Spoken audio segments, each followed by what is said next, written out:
İnsan orqanizmində A orqanından çıxan eritrosit B orqanına gedib çatması üçün ürəyin kameralarından hansı ardıcıllıqla keçməlidir? A orqanı təsvir olunubdur, böyrək. B orqanı təsvir olunub, mədə. Burada qanın və ürək damar sisteminin quruluşunu və burada qanın keçməsinin ardıcıllığını bilməliyik.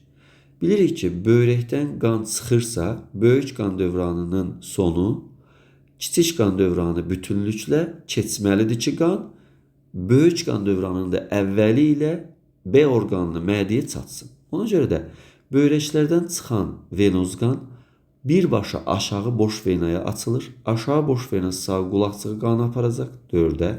Sağ qulaqçıq sonra qanı sağ mədəciyə tökəcəkdir. Bilirik ki, sağ mədəcikdə kiçik qan dövranı başladı.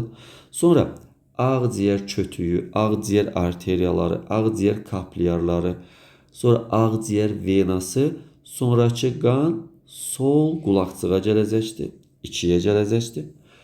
Ondan sonra sol mədəciyə keçəcəkdir və aorta ilə başlayıb mədəyə gedib çatacaqdır. Qarın aortası ilə mədəyə çata bilər. Ona görə də düzgün ardıcıllıq 4, 3, 2, 1 kimi təsvir oluna bilər.